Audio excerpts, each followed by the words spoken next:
ce 4e opus de Travelling Sport, Lucie d'Écosse reçoit le vice-champion olympique de gymnastique, Thomas Bouaille. Nous allons découvrir le chemin d'un champion exemplaire qui a commencé la gymnastique à l'âge de 5 ans et rejoint le pôle France de l'INSEP à 15 ans. Champion du monde et médaillé olympique, Thomas est aujourd'hui entraîneur national au pôle France de gymnastique.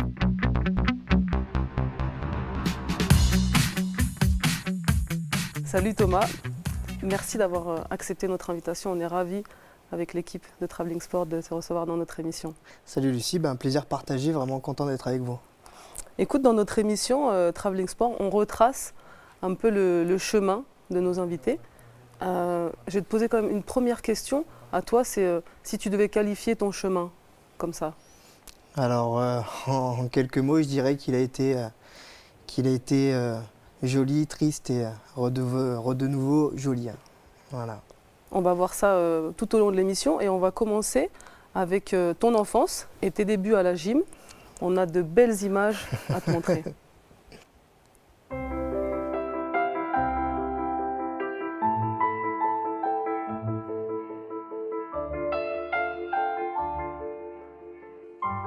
Ça nous ramène des années en arrière. J'ai toujours eu des photos, des images qui nous permettront peut-être de visualiser pour nos vieux jours, je dirais, ou proposer à leurs enfants, à mes petits-enfants.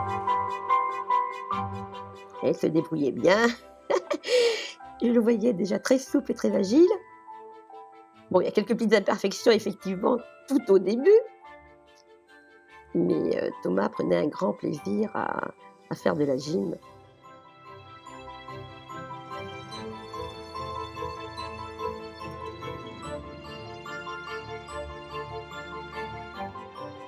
Et Thomas a toujours gardé ce petit sourire éclatant.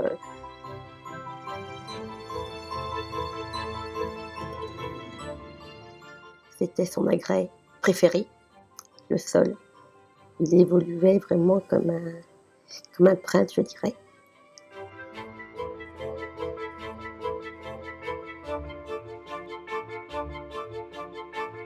J'avais l'intuition qu'il pouvait faire un petit bout de chemin et puis aller très, très loin.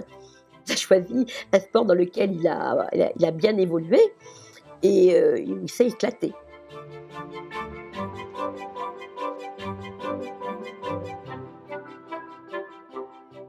C'est formidable.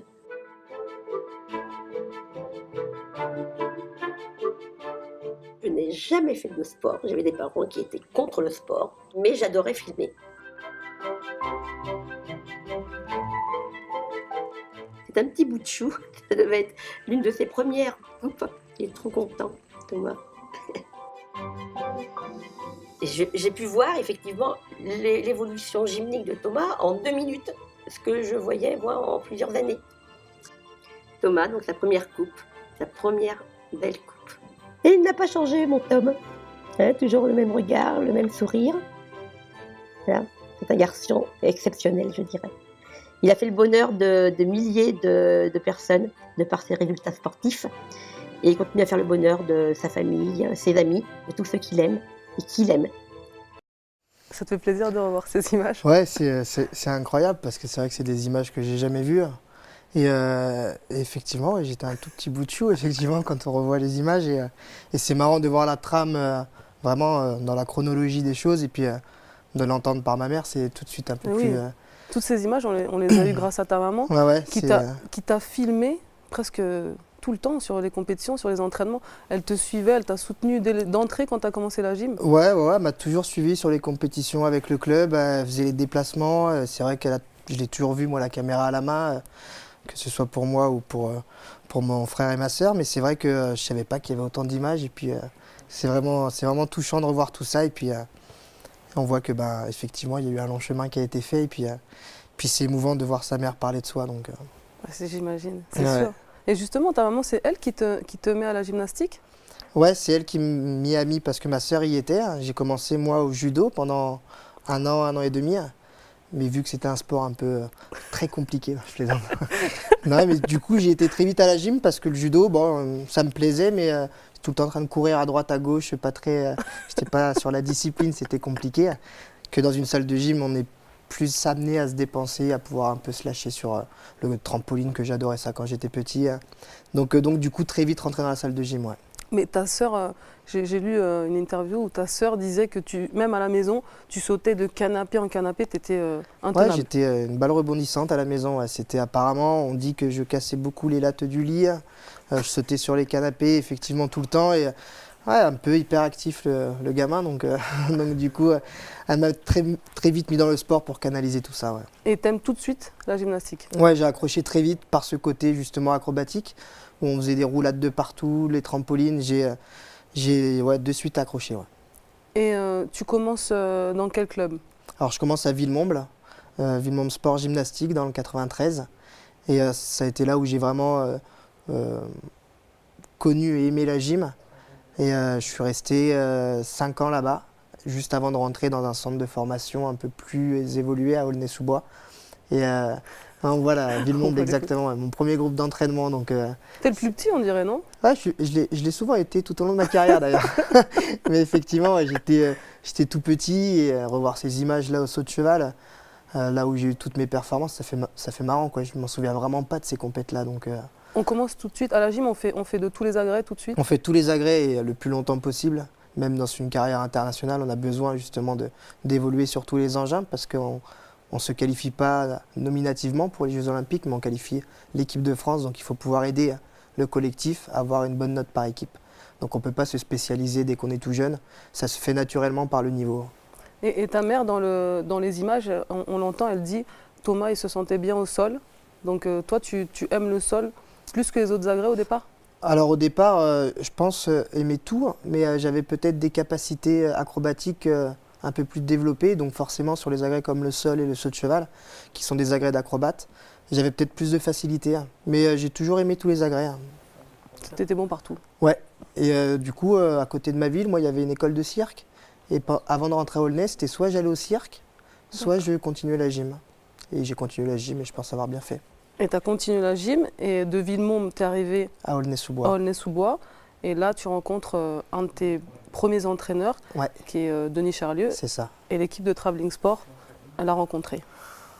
On détectait les enfants, tous les clubs du département pouvaient présenter leurs enfants, les plus talentueux en général. Et donc Thomas, il est arrivé avec son premier entraîneur, il était à Villemomble, qui s'appelait Jérôme. Et donc on l'a vu débarquer, un garçon plein de vie. Thomas, il avait des grosses qualités d'explosivité. C'était quelqu'un c'était une petite balle rebondissante. Au sol déjà, il avait déjà un talent d'acrobate. Donc à Aulnay-sous-Bois en plus, moi j'aimais bien les enfants qui étaient acrobates. Donc on a tout de suite bien accroché ensemble. Par contre, c'est sûr qu'il avait des gros défauts, il était bien noué, il était très raide, donc il a fallu le sculpter un petit peu pour qu'il puisse évoluer dans sa pratique de la gymnastique. On n'était pas trop dans la compétition, on était plus dans le plaisir, dans le jouer, puis dans l'esthétique de la gym.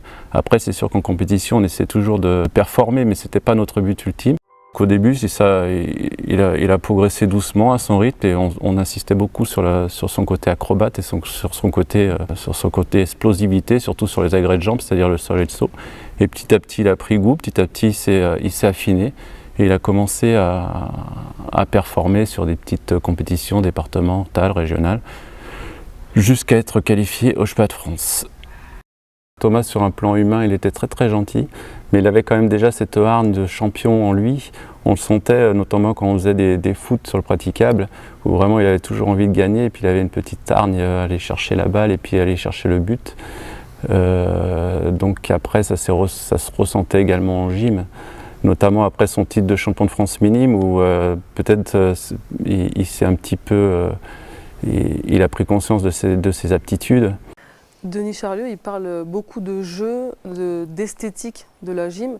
C'était vraiment ça pour lui la base de la gym dans le club? On avait la culture de la belle gym, sans chercher des grosses difficultés, mais qu'on soit joli à regarder.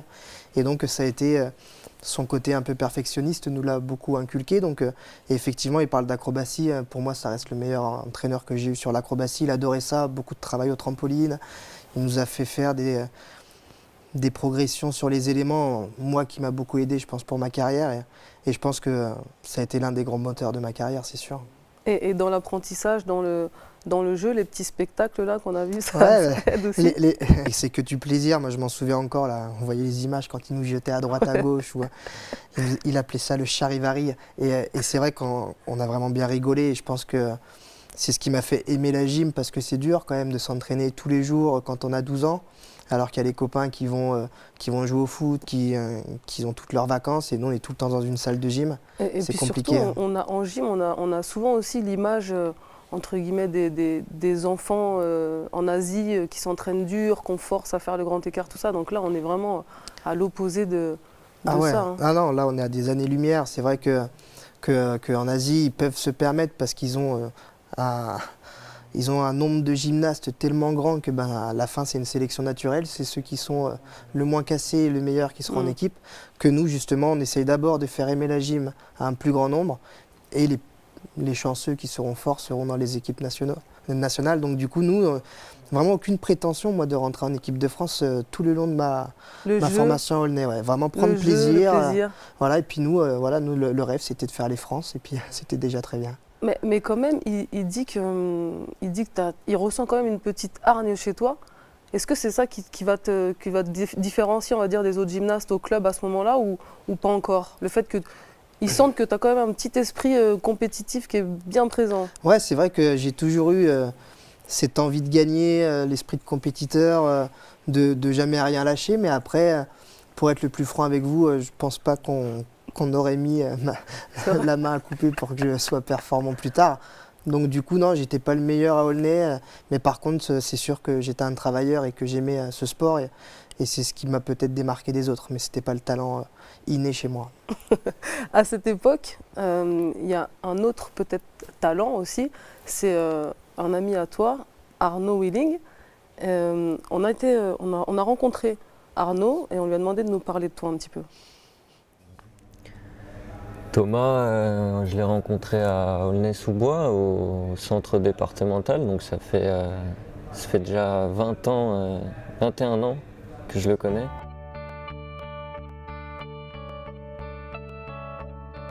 L'ambiance à l'époque était plus... c'était un défouloir, quoi. On voulait s'amuser, on ne se rendait pas compte, on n'avait pas forcément l'objectif d'être des champions ou d'être au haut niveau. Donc on s'amusait et on prenait beaucoup de plaisir à s'entraîner. Et c'est par la suite où on a commencé à avoir des résultats, qu'on s'est mis dans la tête qu'on pouvait être bon et qu'on pouvait faire des médailles, et pourquoi pas à l'international. Et voilà, et c'est comme ça qu'on est arrivé à l'INSEP.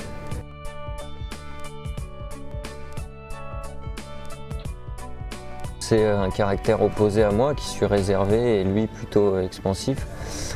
Non, c'est pas moi je l'appréciais pas forcément. Et puis de le découvrir de plus en plus, on voit que c'est quelqu'un d'exceptionnel, qui a un grand cœur. On a fait les 400 coups ensemble, on a fait des belles bêtises ensemble, quoi. Donc Thomas pourra vous le dire. Arnaud Willing, en fait, tu vas le rencontrer à Aulnay. Ouais. Et après, finalement, il va être à côté de toi dans tout ton chemin. On allait à Aulnay, c'est son père qui nous amenait et ma mère qui nous récupérait le soir avec le convoiturage familial. On partait en vacances ensemble. Il a dit les 400 coups, on en a fait plus près de 600, mais il a été plus ou moins un peu plus réservé. Mais c'est vrai que voilà, moi j'ai un souvenir, je lui dis tout le temps, et ça le fait marrer, mais je suis rentré à Aulnay, première fois que j'étais en 6e, tout seul, en sport-études, et je finissais moi à 13h et lui à 12h30. Au fond de la cour, je vois un mec tout seul avec son cartable et tout. Et je vois Arnaud au loin, il me dit ouais, je t'attendais pour aller manger et tout, pour pas que tu sois tout seul. Et tu vois, moi ça m'a vraiment, ça me marque encore aujourd'hui. Ça date d'il y a plus de 15 ans. Et c'est vrai que on s'est pas quitté. Après, voilà, il le dit pas, mais à Aulnay, c'était lui la référence de la gymnastique. Il était doué, il était fait pour être bon. Et voilà, moi j'ai un peu... Voilà, c'était mon modèle. Au départ, je l'ai suivi. Il est rentré sur les équipes de France bien plus tôt que moi. Et c'est vrai que je le voyais revenir avec un survêt de France. Et ça m'a ouvert les yeux sur l'après-club. Il y a aussi autre chose, il y a de la performance sur l'international. Et j'ai eu la chance de pouvoir rentrer sur l'INSEP. On s'est retrouvés à l'INSEP. Et c'est vrai qu'on ne s'est pas quittés, nous, du début à la fin. Et quand vous arrivez à l'INSEP, vous avez 15 ans, c'est plus facile quelque part d'arriver, parce que l'INSEP, c'est le haut niveau. Tu disais, tu sortais d'un club, vous étiez sur le plaisir, tu ne te voyais pas être champion. Là, tu arrives, c'est l'entraînement tous les jours. Le fait qu'il soit à côté de toi, ça t'aide aussi à passer ces moments difficiles. Je pense qu'on avait besoin de s'entraîner ensemble parce que c'était notre routine de tous les jours et je pense qu'à deux, on a toujours été plus forts. Et puis en plus, vous êtes complémentaires parce que toi, tu es un peu le bout en train, celui qui rigole tout le temps, qui chambre un peu tout le monde, et lui, il est plutôt réservé. Ouais, lui il est beaucoup plus réservé que moi et du coup, c'est vrai qu'on a cette complémentarité qui fait que dans un groupe, on arrive à trouver notre place ensemble. Mais après, il est réservé. Moi, je l'ai connu beaucoup moins réservé. Mais justement, à la gym, quand même, vous avez un groupe. Enfin, moi, je me souviens, quand je sortais du dojo, on voit tout le temps les gymnastes avec Gaël, avec Pierre-Yves. Et toi, c'était vraiment un bon groupe de potes, quand même, cette équipe de gym. Nous, on a toujours été proches. Après, on est aussi beaucoup dans la salle. On s'entraîne à 6 heures par jour. Donc forcément... tu passes plus de temps avec tes collègues d'entraînement qu'avec ta famille ou tes amis. Donc c'est vrai qu'on arrive à créer une émulation de groupe et une amitié forte. Puis c'est vrai qu'à l'époque, tu ressors les noms de Gaël Da Silva, mais ils étaient beaucoup plus fous que moi, donc forcément il y avait une bonne ambiance. Donc voilà, c'est vrai que nous dans la gym, c'est tellement compliqué sur la concentration, la répétition, que si à un moment donné tu lâches pas un peu, tu lâches pas prise en disant des conneries, en rigolant un peu avec les copains, je pense que tu pètes un plomb. Dans cette période à l'INSEP, il va y avoir un personnage important pour toi, c'est l'entraîneur national Sébastien Darrigade. Ouais, c'est vrai que ça a été pour moi une chance de le rencontrer parce que, comme je te l'ai dit tout à l'heure, de là à dire mauvais, je pense pas, mais j'étais pas non plus la référence de la gymnastique quand je suis arrivé à l'INSEP et j'ai commencé la gym avec lui avec plus ou moins beaucoup de problèmes relationnels ensemble. On s'est pas mal pris la tête, beaucoup de réunions avec la maman pour essayer d'arranger les choses. Je voulais changer d'entraîneur. On va ça a été compliqué. On va écouter ce que Sébastien il dit sur toi. Écoute. Un regroupement régional un samedi après-midi, donc il était venu avec un groupe de gymnastes, et donc c'est la toute première fois que je l'ai croisé dans un gymnase. Donc il était tout petit avec ses petites lunettes. Ses petites lunettes attachées avec un élastique derrière pour pas qu'elles s'en aillent. Et puis il était déjà bien motivé et très, très dynamique sur cet entraînement. Donc ça, c'est la toute première fois que je l'ai rencontré. C'est quelqu'un qui a un chat dans l'espace et qui se situe toujours très bien dans l'espace, quelle que soit la position dans laquelle il se trouve. Et comme on dit, un acrobate, c'est un chat qui retombe souvent sur ses pattes, voire tout le temps. Sébastien Darrigade, tu as commencé un peu à parler de lui, c'est plus qu'un entraîneur. Ouais, moi ça a été mon mentor, ça a été mon entraîneur, mon coach, ça a été l'homme qui a fait que j'ai eu la chance de performer, je pense, dans le haut niveau et qui a fait le gymnase que j'étais du coup, il y a quelques années. Et au jour d'aujourd'hui, c'est une personne importante dans ma vie, c'est une personne importante dans ma vie de tous les jours parce que ça a été d'abord un entraîneur, un modèle et au jour d'aujourd'hui, pour moi, c'est un bon entraîneur et dans ma perspective de deuxième vie, j'ai besoin d'avoir un modèle et ça sera encore mon modèle. Et comme il le dit, au départ, ça a été un petit garçon plein d'envie et c'est vrai que ça a été mon moteur, j'aimais ce sport. Et il a fait sortir toutes les capacités que j'avais en moi. Et j'ai eu une progression énorme avec lui. Et j'ai eu la chance de vivre des belles choses. C'est une rencontre qui est belle tout de suite. T'accroches tout de suite avec le personnage? Alors, j'accroche pas tout de suite avec le personnage. Justement, il est jeune entraîneur. Il est justement, lui, il venait de finir sa grande carrière et il arrive entraîneur sur l'INSEP. Il était très demandeur du travail, il était très, très exigeant sur la propreté, la répétition. Il était un peu trop perfectionniste à mon goût. Et vraiment, moi, les 2 premières années à l'INSEP, j'avais plus de vie, quoi. J'arrivais à l'entraînement à 11h et il me faisait finir l'entraînement à 13h40, en sachant que le self finissait à 13h30. Je mangeais pas, j'allais à l'école, je revenais à 16h15. Ma mère arrivait pour me récupérer à 19h et je finissais à 8h. Ma mère attendait 1 heure dehors. Et on on s'est vite un peu frité quand même sur le départ. Mais Ouais. c'est un peu l'image qu'on a aussi de la gym, la dureté, la répétition. On voit que ce soit chez les féminines ou chez les hommes, on sent cette dureté de l'entraînement. On a vraiment l'exemple des filles, chez les garçons c'est pareil. Ouais, nous c'est pareil, quand on est jeune, on est obligé de s'entraîner beaucoup, on a un panel d'éléments à apprendre pour pouvoir s'orienter sur du haut niveau. Il faut être polyvalent, il faut être fort physiquement, il faut être souple, il faut être technique, il faut être acrobate. Il y a tellement de paramètres autour de la gymnastique qui demandent beaucoup de travail et ça passe que par la répétition. Et c'est vrai que moi au départ, je m'entraînais mais j'étais pas loin des 40 heures par semaine. Et à un moment donné, moi qui sortais de 15 à 20 heures dans mon club, et ben, j'ai doublé mon nombre d'heures d'entraînement du jour au lendemain. Et c'est ce qui a fait au départ une relation plus conflictuelle avec Seb qu'une relation fusionnelle. Et comment on s'adapte aussi au niveau du corps avec cet entraînement? Bah, j'ai eu la chance que mon corps a pu tenir la surcharge de travail.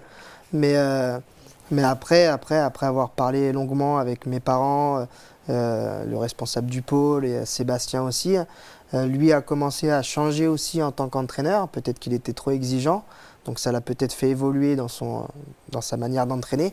Et de là a commencé une réelle relation entraîneur-entraîné qui s'est très bien passée.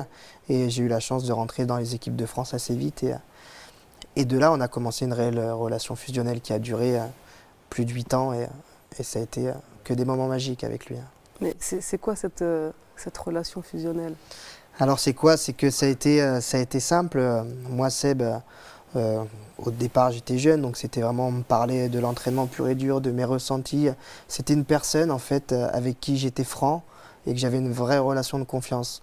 Quand il me disait c'est bien, je savais que c'était bien. Quand il me disait écoute, là, t'es un peu con, et ben je disais ouais, je suis con, je le prenais pas mal, c'était pas des attaques. J'avais vraiment confiance en lui. S'il me disait de sauter d'un pont, que je craignais rien, j'allais le faire. C'était une personne, j'avais une confiance aveugle. Et je pense qu'aujourd'hui, dans la performance, si tu n'as pas cette relation-là avec un entraîneur, je pense que tu vas vite dans un mur. Ouais, c'était ça la relation que j'avais avec lui. Et c'est ce que toi, peut-être dans le futur, tu vas rechercher à avoir aussi avec tes athlètes? Ouais, moi je pense que c'est important d'avoir une relation entraîneur-entraîné basée sur 2 critères importants, la confiance et la franchise. Parce que justement, l'entraîneur est là pour te faire progresser et t'accompagner au plus haut de ton niveau. Alors si tu n'as pas confiance en l'homme qui te veut que du bien, bah, je pense qu'il y aura un problème quelque part. Et pour ça, c'était une belle école avec Seb. Et c'est sûr que moi, j'essaierai de ne pas faire l'inverse de ce qu'on a pu vivre ensemble. Tu as parlé d'entraînement difficile, de souffrance, on a parlé du corps aussi. Je crois qu'aussi un avantage pour vous les gymnastes, c'est quand même que ça sculpte aussi quand même un beau corps de s'entraîner. Ouais, c'est gentil. tous les jours. Non, c'est vrai qu'on fait de la musculation assez tôt. Et après, c'est vrai que c'est plus sympa d'être musclé qu'autre chose. Mais c'est vrai que ouais, ça nous sculpte pas mal. Mais c'est juste une belle récompense des durs labeurs dans la salle, tout simplement. Justement, ton corps, on va le voir d'un petit peu. Quand il est bien ou ouais. Quand il est bien, on va le voir d'un peu plus près. Enfin, d'un peu plus près. On va le voir. En tout cas, on va te voir. L'équipe de Travelling Sport avait fait une immersion avec toi sur un de tes entraînements. D'accord. Je te propose de regarder les images. Ouais, et puis...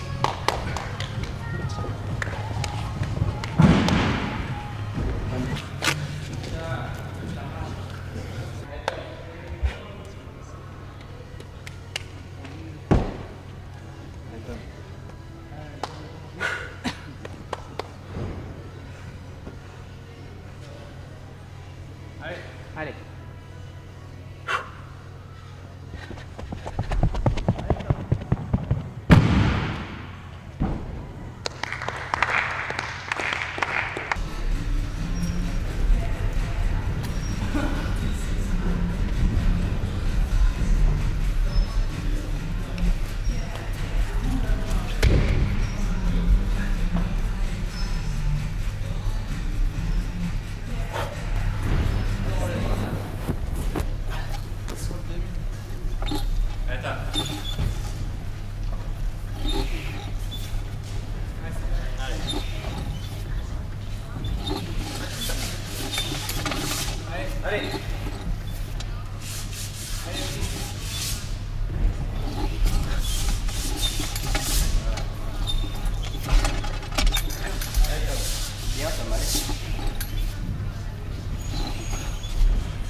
Des belles images. Hein.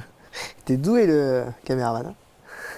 Non, c'est marrant parce que c'est des émotions partagées parce que c'est juste avant l'accident. Du coup, c'est tout de suite un peu délicat, mais c'est vrai que c'est sympa de revoir ces moments-là parce que c'était vraiment du partage avec les copains. C'était sympa, ouais.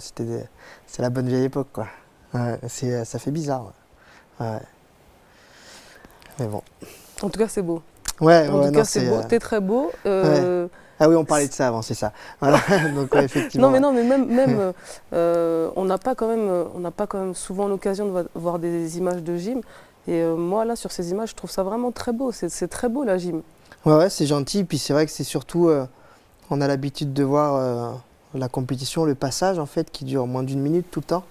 Et en fait, le plus long du travail, c'est la préparation qu'il y a autour, tous les gestes minutieux pour pouvoir réussir, en fait.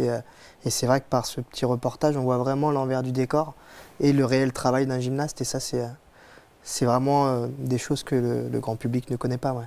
Et en plus, on te voit travailler sur différents agrès. Ouais. On sait que toi, tu étais très fort. En tout cas, ta médaille olympique, tu es vice-champion olympique en saut de cheval. Mais tu as eu aussi 2 médailles au championnat d'Europe au sol. Ouais, une médaille aux Europes au sol, ouais. Et tu es champion du monde au saut de cheval. en saut de cheval. Tu es le seul champion du monde français de l'ère moderne, c'est ça. comme on dit, puisque c'était Monsieur Torres en 1909, je crois. Ouais, c'était pas la même gym, on va dire. mais ça reste quand même un champion du monde de sa génération. Mais c'est important de redire ton palmarès quand même, parce que tu as le plus gros palmarès en gym, en tout cas chez les hommes, si on enlève bien sûr Émilie Le Pennec qui est championne olympique, mais toi tu as le plus gros palmarès masculin en gymnastique. Ouais, c'est après moi je pense toujours à Yann Kuchra qui est quand même une belle référence de la gymnastique par le nombre de médailles, mais après c'est vrai que de titre européen, titre mondial et vice-champion olympique, c'est vrai que c'est sympa et surtout sur 4 ans, donc ça fait c'est vrai que c'est plaisant et ça a été court mais intense. Ouais. On voit l'image, cette médaille olympique à Pékin. Ouais, ça a été ma plus grosse émotion. Ça a été un moment inoubliable. Je m'en souviendrai toute ma vie. C'était, tu passes du rire aux larmes. Vraiment, c'est plus une expression. C'est dès que j'ai vu que j'allais monter sur le podium, parce que au moment où j'ai su que dans tous les cas je serais 3e au pire des cas, je me suis effondré. J'étais en larmes. Vraiment émotionnellement parlant, j'étais incontrôlable. Et après on me dit mais non, t'es pas 3e, t'es 2e, égalité avec le premier. Je suis m'en fous, moi dans tous les cas j'ai une médaille. Enfin ça a été vraiment un moment fort. Ça a été le plus gros moment de ma carrière. J'ai pas vécu ça une seule fois après, même champion d'Europe après ou champion du monde. Ça a été 100 000 fois moins fort, quoi. Les Jeux Olympiques, c'est... Ouais, ça reste voilà, le rêve ultime de tout athlète de haut niveau. C'est la consécration de tout sportif. Et en plus, toi, t'es pas loin puisque tu fais ex-aequo. Ouais. Tu peux nous expliquer un peu cette particularité? Alors, cette particularité, elle existe qu'aux Jeux Olympiques, en fait. Parce que ça aurait été un championnat du monde, on aurait été champion du monde tous les deux. D'accord. Et aux Jeux Olympiques, ils veulent absolument départager tout athlète. Et donc, nous, au saut de cheval, on doit présenter 2 sauts différents. Et on fait la moyenne des notes des 2 sauts pour faire la note finale. Et sur la note finale, on est égalité. Et pour nous départager, ils regardent les 2 sauts, celui qui a eu la meilleure note. Et donc, lui a eu une note supérieure à la mienne. Et donc, c'est lui qui passe premier. Ils auront pu faire la régularité, comme ça, j'aurais été premier. Mais c'est pas moi qui faisais les règles. Et sur le saut, il avait fait le même saut que toi. Toi, tu fais... On faisait pas exactement les mieux. Ouais, alors là, on avait le même, un Tsukara double arrière, corps carpé. Et en avant, moi, je faisais une lune double avant groupé demi-tour. Ça te parle, hein? Oui, ça me Pourtant, c'est pas du japonais, c'est plus facile, hein, d'habitude, c'est plus compliqué au judo. Hein. Et lui faisait une lune double avant carpé. Et le Tsukara, alors c'est quoi? Tu peux nous expliquer? Alors, c'est en fait, on fait une roue sur le cheval, une roue pour se retrouver dans l'autre sens. Et après, on fait 2 saltos arrière, jambes tendues et un peu proches du corps. Et Tsukara, ça veut dire tout ça ou... Ah non, Tsukara, en fait, c'est le mec qui l'a inventé, tout simplement. Ça aurait pu s'appeler le Bouel, mais c'est pas moi qui l'ai inventé, quoi. Et du coup, nous, dans le code de pointage en gym, c'est, on va dire, le premier gymnaste qui invente ou qui crée un élément porte son nom. Et donc, il y a beaucoup de Japonais, hein, parce que c'est une belle école aussi, le Japon, dans la gymnastique. Mais par exemple, moi, mon saut que j'ai présenté aux Jeux Olympiques, ça s'appelait le Dragulescu. C'est un Roumain qui l'a inventé. D'accord. Ah ouais, donc laisser son nom dans le code de pointage en gym aussi, c'est quelque chose de prestigieux. Il y a beaucoup de Français qui ont laissé leur nom? Il y en a eu quelques-uns, ouais. Il y a eu Jacques Def. Le Def, c'est justement le lâcher de barre qu'Émilie Le Pennec a fait pour être championne olympique. Après, Sébastien Darrigade a eu la chance de mettre son nom dans le code. Après, on a Yann Cuchera qui a mis son nom dans le code aussi. Dani Pinheiro Rodriguez aux anneaux. Ah ouais. Et donc, je dois en oublier certainement, je m'en excuse. Mais non, il y en a eu. Pas énormément par rapport au nombre d'éléments qu'il y a dans le code. Mais certains ont eu la chance de laisser leur nom dans le code. C'est la classe quand même. Ouais, c'est vraiment, j'aurais bien aimé inventer quelque chose. Ouais. J'ai pas eu le temps. Justement, tu dis que tu n'as pas eu le temps. Les images qu'on a vues tout à l'heure en immersion, c'était en 2011, quelques mois avant, un mois, même, avant ton accident. Ouais. On a demandé à Sébastien de témoigner sur ce moment-là, justement. Samedi 24 décembre à 11h.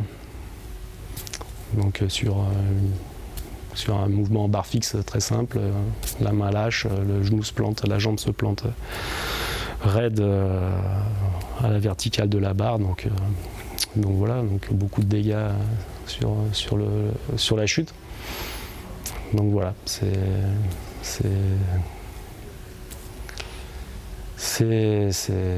des choses qui c'est pas, voilà, c'est comme ça. Malheureusement, c'est arrivé.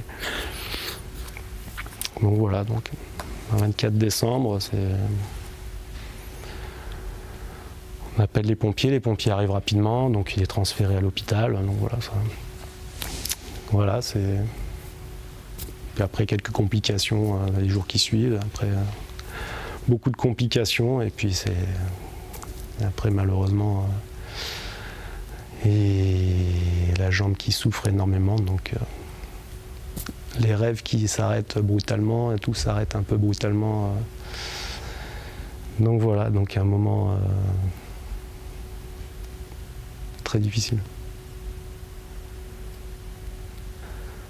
Entraîner un athlète pendant 10 ans, et puis à un moment donné, un jour, une erreur, enfin,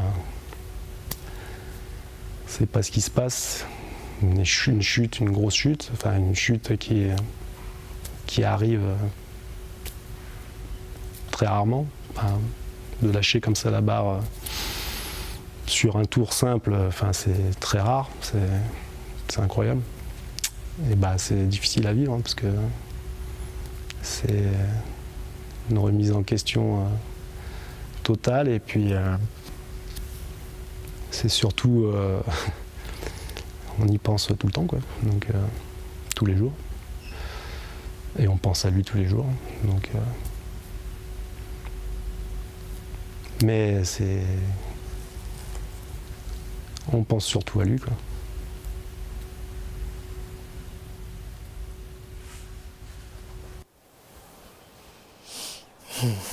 C'est dommage, ça se passe si bien quand même. Non, ouais, c'est vrai que comme il le dit, hein, c'est un jour où, forcément qui a changé ma vie. Hein, moi, je fête pas Noël comme tout le monde maintenant. C'est un jour qui est pas un jour de fête pour moi, donc c'est compliqué. Après, comme il le dit, c'est des choses qui arrivent, qui arrivent jamais. Hein.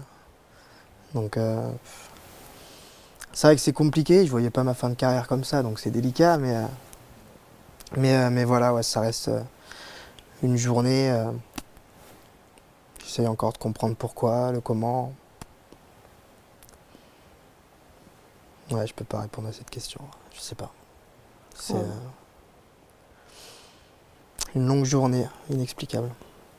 Dans l'émission, on l'a dit, hein, je te l'ai dit, c'est le chemin de vie de l'invité. Et ce moment de ta vie, il est important parce que il va marquer. Alors c'est un jour spécial, mais surtout il va marquer une longue suite parce que au-delà de l'accident et de tout ce qui va se passer, des opérations, de tout ce qui va se passer, psychologiquement, ça va être un moment spécial pour toi dans ta vie. Ouais, c'est sûr. On l'a dit il n'y a pas très longtemps. Les Jeux, c'est le rêve de tout sportif.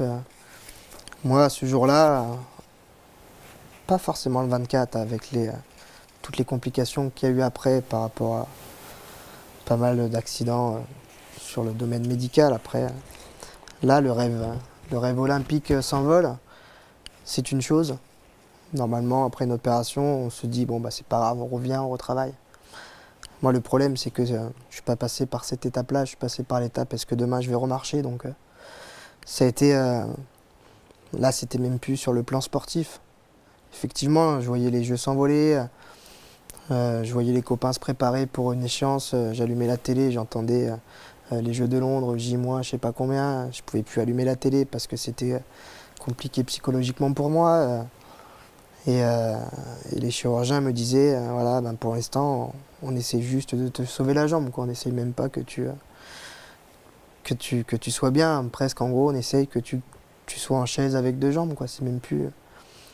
Là, c'est vraiment, j'étais passé d'un état de, ok, je me blesse, c'est chiant pour ma carrière, à un état de, putain, est-ce que je vais être amputé ou est-ce que demain je vais être debout, est-ce que je reste en chaise à vie? Voilà, qu'est-ce que je vais faire? Moi, j'ai envie de construire une vie de famille. Voilà, je me souviens, quelques semaines après l'accident, voilà, je commençais à pas être méchant, mais j'étais hautain avec mes proches alors que c'était les premiers qui voulaient m'aider dans ce moment super difficile. Je me revois dire à ma femme, franchement, vas-y, hein, au revoir, vis ta vie, tu vas pas te faire chier avec un handicapé. Voilà, tu vas faire quoi? Tu vas me laver le matin, tu vas me laver le soir. C'est pas la vie que j'avais prévue avec elle, quoi. Donc, ouais, ça a été vraiment des moments difficiles, hein, vraiment. Après, j'ai voulu aller voir les copains au jeu. Alors pourquoi? Peut-être mon côté sadomaso de gymnaste, je sais pas. J'ai voulu me faire mal. D'aller voir les copains, hein, tout le monde me dit, ah, t'as l'air d'aller bien. Je fais, ouais. Si tu regardes à l'intérieur, c'est démonté complètement. C'est plus rien qui est rattaché, le cœur a explosé. Voilà, franchement, jusqu'au Jeux de Londres, ça a été ouais, des jours. Un jour où ça s'est bien passé, je crois, je m'en souviens pas. Jusqu'aux Jeux Olympiques, je pense que ça a été 6 mois très compliqués. Hein. Et après les Jeux, j'ai commencé une réelle reconstruction psychologique où j'ai eu besoin d'être accompagné, de discuter, d'extérioriser tout ce que j'avais en moi, de m'en prendre au chirurgien, de m'en prendre peut-être maladroitement aux entraîneurs pour qu'on s'entraîne à 24 décembre alors que c'est Noël, t'as qu'une envie, c'est d'être en famille. Voilà, après, tu rejettes la faute sur les autres et au jour d'aujourd'hui, je pense que le seul fautif, malheureusement, c'est moi. C'est moi qui ai lâché la barre. Personne ne doit être responsable de mon état physique actuel. Et quand je vois Seb en me parler, je sais que ça lui a fait mal parce que justement, on était proches. On n'a pas eu la chance de vivre les Jeux ensemble, par exemple. Il n'était pas encore dans l'encadrement national et c'est vrai que c'est mon seul regret de ne pas avoir vécu les Jeux avec lui, peut-être. Mais ouais, c'était compliqué, très très compliqué. Ouais. J'essaie de ne pas pleurer, mais c'est compliqué aussi ça. Comme quoi. Pour moi aussi, parce que c'est vrai que ton histoire, elle a touché. Alors elle a touché beaucoup de monde parce que aussi peut-être que malheureusement ça t'a donné une médiatisation peut-être plus que ta médaille au jeu. Ouais. Mais nous, sportifs, ça nous a touchés aussi parce que d'un coup, on s'est dit, mais voilà, imagine, ça nous arrivait à nous, quoi. Ouais. Donc c'est vrai que c'était un moment qui était difficile pour tout le monde et tout le monde, enfin, je me souviens, tout le monde, on voulait tous te soutenir, on voulait tous te sortir de là et en même temps, on ne sait pas comment faire parce que on ne sait pas dans quel état tu es et à part envoyer des messages de soutien et te dire que si tu as besoin de quoi que ce soit, on était là, c'est tout ce qu'on a pu faire. Et je sais que ton chemin, il a été long. Je me souviens sur Facebook, c'était écrit le Phénix. Ouais. Après, c'est vrai que quand tu me reparles de ça, ça a été des moments aussi importants. Moi, quand je suis resté à l'hôpital plus de 2 mois et demi, tu vois, de recevoir les messages des copains, on a eu la chance, nous, de vivre les Jeux ensemble. On a eu la chance d'être dans les mêmes teams avec nos partenaires. Et c'est vrai qu'on crée cette famille olympique, cette famille du sport français. Et j'ai eu les messages des copains, les encouragements. Ça me faisait du bien sur le moment. Mais tu es obligé de te dire, ils ont la chance de pouvoir y aller, quoi. Et toi, tu peux plus le faire et tu pourras sûrement plus jamais le faire. Donc ça te fait du bien, mais ça fait un ascenseur émotif, quoi. Tu dis, ah putain, merci Lucie, t'as qu'une envie. C'est bon courage à toi, mais moi c'est fini, quoi, tu vois. Et donc, du coup, ça fait plaisir parce qu'on pense à toi, mais finalement, ça te rappelle juste la triste réalité. Mais ça, je peux pas en vouloir justement aux copains de t'encourager et de te suivre. Mais voilà, après, franchement, au jeu, j'ai été le premier heureux, le premier supporter de l'équipe de France olympique. Et de vous voir réussir, ben voilà, je vivais à travers vous et ça m'a fait du bien, mine de rien. Je suis sûr que les Jeux m'ont fait du bien. Donc je ne regrette pas de vous avoir vu là-bas. Ça t'a aidé à renaître comme le Phénix ? C'est ça, le Phénix. Pourquoi le Phénix ? Parce que voilà, c'est un oiseau qui renaît de ses cendres. Et je me suis beaucoup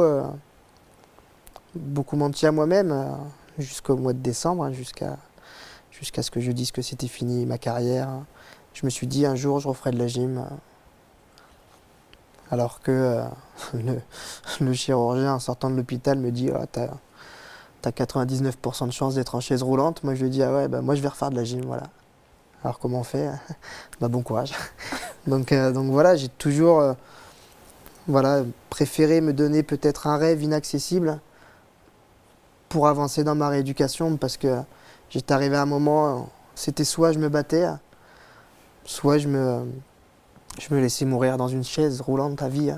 Donc, Mais c'est cette force aussi du compétiteur, du gagneur aussi qui t'a aidé dans ta rééducation, qui t'a aidé à te donner de l'espoir. T'étais quand même, oui, t'es un champion. Donc, est-ce que tu as senti que ça t'aidait au quotidien, ce mental ? Moi, je suis sûr que ça m'a aidé parce que j'ai eu la chance de rencontrer une kiné, Anne, qui m'a fait sortir de ma chaise roulante quand j'étais dans mon centre de rééducation à Villiers-sur-Marne.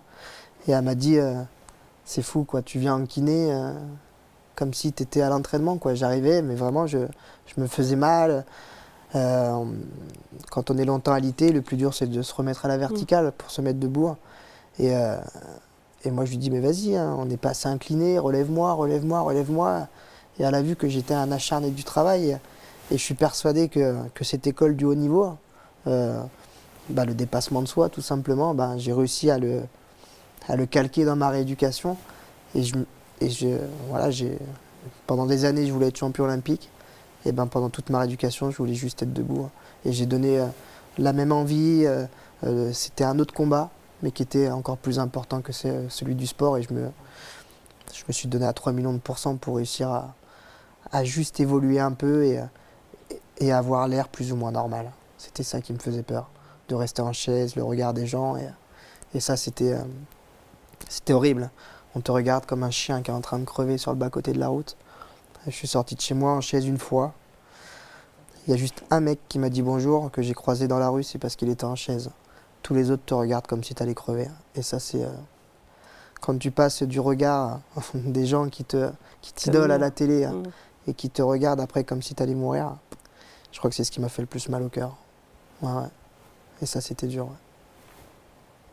Ce combat, aujourd'hui, tu l'as gagné. Tu considères que tu l'as gagné. Aujourd'hui, tu remarches. C'est plutôt bien. Ouais. Donc, pour toi, il est gagné, ce combat, aussi psychologiquement. Je veux dire, tu t'es totalement reconstruit? Non, je pense que je suis pas encore reconstruit à 100%.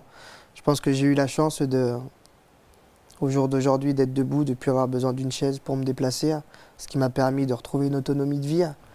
Et ce qui m'a beaucoup aidé, c'est aussi d'avancer avec ma femme. On a eu un enfant, ça change les priorités de la vie.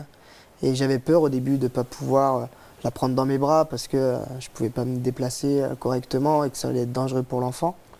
Que maintenant, j'ai la chance de pouvoir jouer avec elle, de profiter de tout moment. Mais après, voilà, au jour d'aujourd'hui, j'accepte toujours pas la jambe qui est, je sais pas comment on dit défigurée pour le visage, mais la jambe, elle a 3 mètres de cicatrice sur la jambe, t'as plus aucune chair, t'as plus aucun muscle.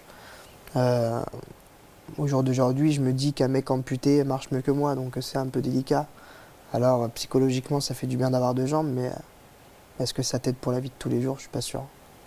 Donc je pense que la reconstruction psychologique n'est pas finie. Pas encore. En tout cas, ouais. tu y travailles? J'y travaille au quotidien.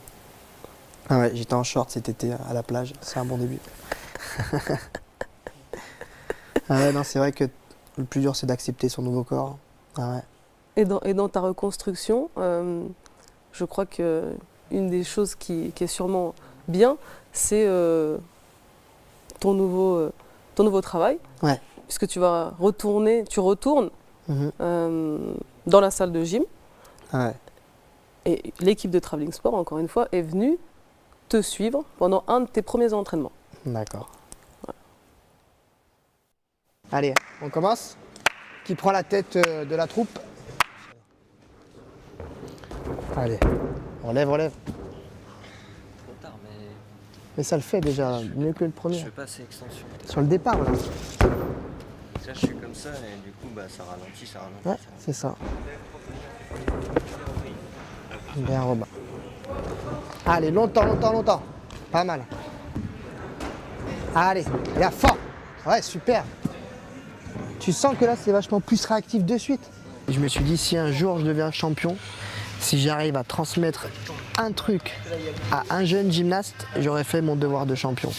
Et aujourd'hui, j'ai des prétentions un peu plus hautes, j'espère en transmettre encore plus. Mais voilà, c'était une promesse que je m'étais faite pendant ma carrière et au fur et à mesure de ma carrière, j'ai voulu transférer mon expérience au collectif France et aujourd'hui je deviens entraîneur et c'est juste 4 ans trop tôt par rapport à ma carrière, mais la motivation est la même, accident ou pas accident.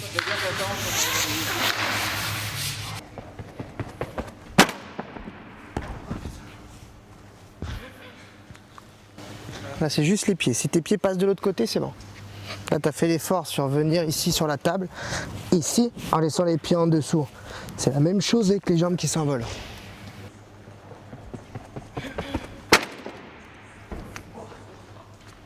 Pas mal. Allez, encore plus, là, les mains qui se rapprochent un tout petit peu encore. Regarde, viens voir. Quand tu viens sur la table, c'est le problème que tu as même quand tu fais les lunes doubles avant. Tes mains, toi, ils sont ici, encore plus loin. Donc tu vois, tu es comme ça, tu es complètement déséquilibré. Si tu arrives à remonter tes mains ici, tu seras encore plus fort. Et ta poussée de bras ça sera toi qui la feras, ça sera pas la butée dans la table. Essaie de penser à ça là sur les prêts. Passe direct en une salle tocard. Allez Zach, envoie vite les jambes. Ouais, super bien Zach. Ouais, j'ai senti la différence. On est très attentif et puis on applique quoi. Presque encore plus sérieusement qu'avec les autres parce que même si les autres on sait tout le bien que ça nous fait, là le fait que ce soit un grand champion, ça nous met encore plus en alerte lorsqu'il donne des conseils. Allez, ouais. Ce que je trouve important dans le travail d'entraîner, c'est essayer d'adapter la technique à chacun, quoi. Il y a une technique pure de la gymnastique, mais je pense qu'il faut savoir l'adapter. On a tous une morphologie différente. Et donc moi j'aime bien travailler avec eux sur ce qu'ils ressentent et qu'est-ce qu'on peut améliorer pour que ce soit mieux pour eux. Ouais, c'est ça. Là, il y a de l'impulsion bras.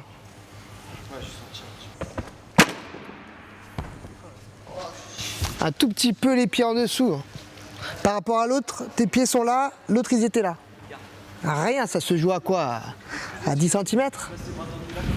Mais finalement, ça change tout. Ouais, lui il va être énorme.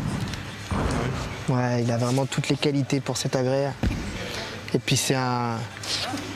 Je le dis souvent, mais je pense que pour être un champion, il faut être un compétiteur. Et lui, c'en est un. C'en est un au quotidien. Et pour ça, il peut aller loin. Allez, Zach, fort!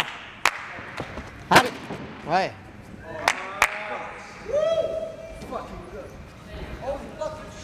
Tu sens que ça passe pas le haut du dos et pop, et là ça monte très vite. Là, le seul problème que tu auras en le faisant comme ça, c'est que tu seras trop haut. Il faudra ouvrir très tôt. Super, Zach, putain. Ça, si tu le fais là-bas, faut que tu penses à cette contrainte de hauteur. Tu vois, plus tu as de la hauteur à faire, plus tu vas être bien. Et le plus dur, c'est de refaire là-bas quand il n'y en a plus de hauteur. Donc pense à ça, tes pieds qui partent d'abord là, dans la deuxième bras, et après on fait double carpé.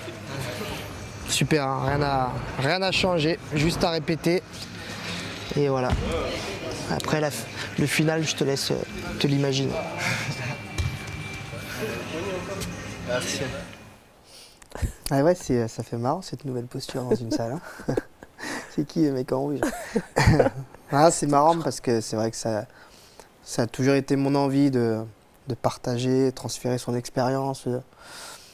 Voilà, de dire toi comment tu as vécu ton truc, qu'est-ce que tu as ressenti, qu'est-ce qui t'a peut-être aidé à performer. Et voilà, aujourd'hui, c'était l'un de mes objectifs que j'avais en tant qu'athlète pour post-carrière. Et c'est vrai que c'est un peu avancé, comme je dis dans le petit reportage, mais ça n'enlève pas l'envie, quoi. La seule peur que j'avais, c'était d'être dans la salle tous les jours, en fait, et que ça me fasse juste déprimer. Et de ça, j'ai pas... Ça te fait du bien? Ça te fait du bien d'être dans la salle? En tout cas, ça me fait pas de mal, ça c'est sûr. Après, ce qui me fait du bien, c'est de les voir prendre plaisir, eux, faire de la gym. Et du coup, on me voit plus comme l'ancien champion que le mec qui a eu un accident dans cette salle, quoi. Et ça m'aurait fait chier qu'on pense qu'on me regarde comme ça. Alors que tous les jours, je passe devant cette belle scène de crime, et ben tout se passe bien. Et puis de toute façon, l'objectif pour toi, maintenant que tu es dans le staff, c'est qu'il y ait aussi d'autres champions du monde. Ouais, c'est exactement ça, c'est que la relève soit aussi forte, voire meilleure que la mienne. Donc pour moi, je le vois pas comme un concurrent direct, vu que j'en fais plus. Donc s'il veut être champion du monde, avec grand plaisir. et donc non, moi je suis juste là pour que ça devienne des champions, créer des champions. Et si pour ça, il faut qu'on discute, qu'on transfère de l'expérience, qu'on travaille dur à l'entraînement, moi c'est avec grand plaisir. Quand on les voit, c'est des passionnés, ils aiment ça, donc il n'y a pas de raison qu'ils n'y arrivent pas. Et je me posais la question par rapport à Arnaud, on a parlé d'Arnaud en début d'émission. Maintenant, tu le coaches du coup? Ah ouais, du coup, on l'a vu un peu là sur le début du reportage. Effectivement, ouais, j'ai Arnaud dans le groupe d'entraînement. Et après, voilà, c'est deux publics différents. Il y a Arnaud, Hamilton, Samir, c'est des mecs avec qui on a fait les championnats du monde ensemble, les jeux pour certains. Donc, on ne peut pas parler d'entraîneur entraîné. On va parler plus d'un ami qui accompagne ses potes à les voir progresser et garder la motivation, comme ils sont plus vieux. Qu'avec les jeunes, il y a vraiment plus cette notion d'entraîneur entraîné, qu'il y a moins avec les plus grands. Parce Arnaud est plus vieux que moi, par exemple. Donc je peux pas lui dire, écoute Ouais, gamin. Donc voilà, donc moi je suis plus un partenaire en fait d'entraînement pour eux sans être sur la grille. Ouais. Mais c'est sympa, ça fait. Puis ça me permet aussi à moi de trouver ma place dans la salle plus facilement. Donc je pense qu'il n'y a pas. Ça me désavantage pas qu'ils soient là. T'as gardé tes repères. On va Ouais, dire. j'ai gardé mes repères, ouais, vraiment même salle. Puis les entraîneurs que je côtoie depuis des années maintenant, c'est Denis, donc c'est cool. J'ai mes 2 entraîneurs à mes côtés pour devenir un bon entraîneur. Donc s'ils bossent pas trop mal, il n'y a pas de raison. Et ça te titille un peu des fois quand tu vois les agrès comme ça? Ouais, bah, ça c'est sûr. Moi j'ai qu'une envie, c'est de remonter sur les agrès. Après j'y remonte dessus. Hein. On a la chance de faire un sport à 90% sur les bras et j'ai du coup la chance ou la malchance d'avoir de la séquelle que sur la jambe. Donc effectivement, je peux remonter sur les agrès, me faire plaisir, reprendre des sensations, même si je sais pertinemment que la compétition est loin derrière moi puisque je ne peux pas arriver debout. Donc déjà c'est clair qu'une compétition c'est pas possible, mais j'aime bien remonter sur l'agrès. Quand je les vois un peu galérer, je leur dis bah attends, je vais te montrer, tu vois, hop. Et ça énerve très vite. Et ça c'est sympa. Et j'en profite, j'ai que 30 ans, donc je peux encore le faire. Dans le sujet qu'on a vu, là je reviens un peu sur Zach et la jeune génération, parce que en fait dans l'émission, on offre un regard sur cette jeune génération. Et là on est parti après Manon, tu sais c'est la station de ski, et on a suivi l'équipe de biathlon. Le biathlon ça marche bien en France. Je te propose de regarder le sujet sur le biathlon.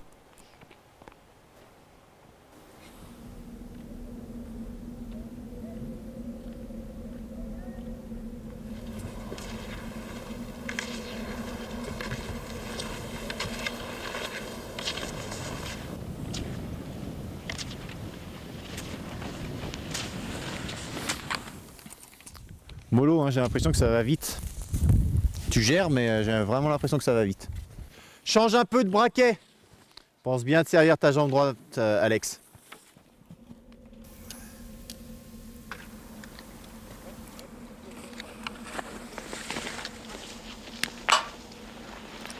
Juliette, change rien. Martin, 3 en haut, 4 à gauche. Estelle, debout. Pas beau. Margot, tip top. Bon. C'est pour moi ma première année avec le groupe junior. L'année dernière, j'étais avec le groupe B, toujours sur le physique. Donc c'est notre première année ensemble. C'est un couple nouvellement constitué. C'est tout neuf.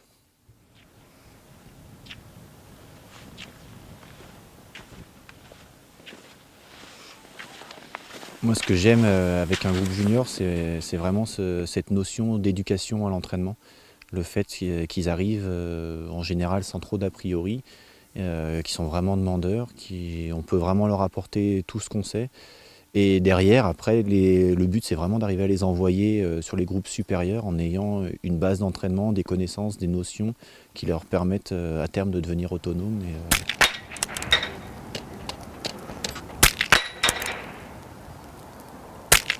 Martin, les 4 premières, c'est 4 mouches, pile au milieu, la dernière, cordon basse droite. Te relâche pas avant la fin. Hein. Tiens, viens les voir tes 4 premières, ça fait plaisir.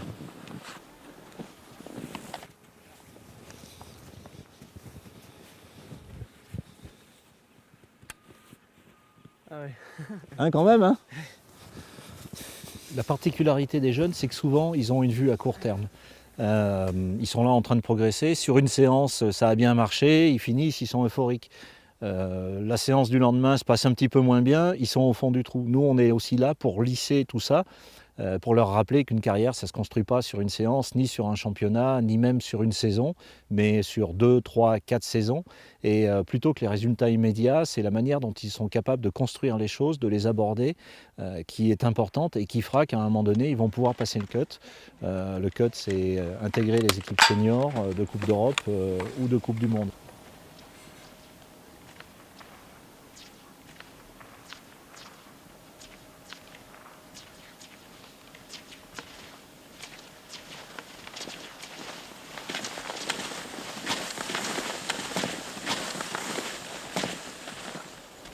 continue le même truc, mais alors celui qui loupe, 10 pompes.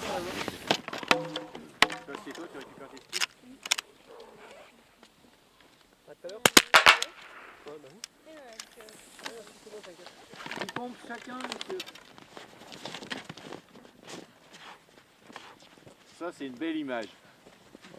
On est là pour les encadrer, leur apporter, mais c'est quelque chose qui va à double sens en fait. C'est-à-dire que nous, on leur apporte des choses, mais eux, sans s'en rendre compte, et ils nous poussent aussi, ils nous obligent à progresser, à évoluer.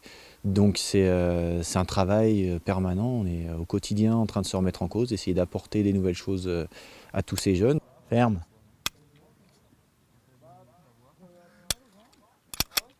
Le mieux, c'est de les lâcher au milieu, on est d'accord?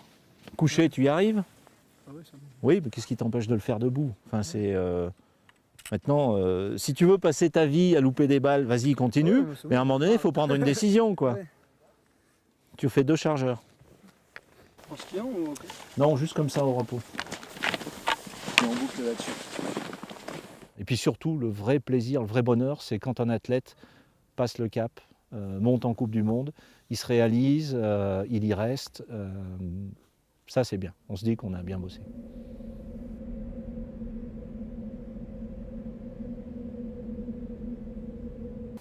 Le biathlon, c'est un petit peu éloigné de la gym, mais quand même, on a choisi ce sujet aussi parce que ça montre 2 entraîneurs expérimentés. Peut-être que dans ce qu'ils ont dit, ça va t'apporter aussi. Ouais, j'ai beaucoup aimé la phrase où il disait voilà, nous, ce qui nous fait plaisir, c'est quand ils passent le cap. On arrive à la réalisation de soi, où on les voit grandir et performer. Et je pense que c'est ce qui doit faire plaisir à un entraîneur. Moi, ça serait un rêve de voir un athlète que j'accompagne performer, réussir au plus haut niveau. Donc, c'est ce qui donne envie de, comme ils le disent très bien, de se remettre en question, d'essayer de trouver autre chose, de mettre du renouveau au quotidien. Et je pense que c'est là tout le travail difficile d'un entraîneur, c'est pas qu'on rentre dans une routine d'entraînement. Et c'est ça qui me plaît dans ce métier aussi. Et j'ai beaucoup aimé les 10 pompes et les 2 chargeurs à faire, tant qu'à faire, comme ça au moins. S'il peut la mettre au milieu, ça sera pas plus mal. Tu leur fais faire des pompes aussi quand tu rates un exercice à la gym? Sans vouloir être méchant, je pense que de faire 10 pompes à des gyms, ça va pas les déranger. donc du coup, non, nous on grimpe des cordes. Mais ça doit être sensiblement aussi difficile. Ça doit être l'équivalent. Voilà. Thomas, on a voulu te faire un petit cadeau. Un moment de ton chemin. Voilà. Ah. Merci beaucoup. C'était à quelques minutes d'être champion du monde, je crois. Ouais. Justement, oui, raconte-nous un peu cette photo. Bah, ça a été une journée, ouais, exceptionnelle. Parce que en fait, j'étais en finale des championnats du monde et c'est vrai que j'en avais vécu une avant où j'étais tombé en finale. Et là, vraiment, je me sentais prêt, bon, et j'avais pas peur, quoi. J'avais pas peur des autres. Et je me disais, dans tous les cas, si je ne gagne pas ces championnats du monde, c'est pas parce que les gens auront été meilleurs que moi, c'est parce que j'ai été mauvais, en fait. Pour moi, personne ne pouvait me battre à cette époque-là. Et j'ai eu la chance de réussir. La chance ou pas, en tout cas, le travail a fait que j'ai réussi. Et pourquoi c'est un moment, pour moi, qui m'a marqué, c'est parce qu'à côté de moi, j'avais Sébastien. Et j'ai été champion du monde et de le voir heureux m'a rendu heureux, en fait. C'était même pas... j'étais fier de moi, mais comme je te l'ai dit, après les Jeux Olympiques, j'ai été champion d'Europe. Ouais, j'étais content, j'étais champion d'Europe, j'étais content. J'étais champion du monde, j'étais content, mais par contre de voir Seb heureux et fier de moi, là j'étais heureux. Et moi c'est ça qui me marque, c'est pas d'être champion du monde, c'est de voir son entraîneur qui nous a formés, être fier de son poulain, on va dire. Et ben ça m'a touché émotionnellement parlant. Après voilà, historiquement parlant, j'ai marqué moi la gym française en étant champion du monde. Donc si ça peut donner des ailes aux futurs gymnastes, et ben tant mieux. J'espère qu'il y en aura plein d'autres. J'espère aussi. Cette photo, on l'a bien choisie alors. Tu la mettras, tu l'accrocheras chez toi? Je l'accrocherai chez moi avec grand plaisir. Ah ouais. Je enlèverai ma fille. Je la mettrai à côté des photos de famille avec grand plaisir. Ouais. Bah, Thomas, merci beaucoup. Franchement, on a essayé de retracer ton chemin avec les débuts, avec les moments les plus difficiles. On a senti aussi cette complicité et puis cet amour presque que tu as avec ton entraîneur. Vraiment, ouais. Et cet amour pour la gym aussi. Cet amour pour la gym. Et on a envie de te souhaiter que du bon dans ton futur métier, que tu accompagnes des futurs champions ou pas champions, hein, que tu les aides dans leur construction personnelle avec la gym. Et sincèrement, merci beaucoup. Merci beaucoup, Thomas. Ouais, merci à vous de votre accueil. Et puis ça a été un grand moment de voir justement de tout bébé à aujourd'hui passer par des émotions différentes. Et ça me donne juste une envie, c'est encore de continuer dans ce métier parce que je crois que c'est vraiment ça que j'aime faire. Merci. Merci à vous.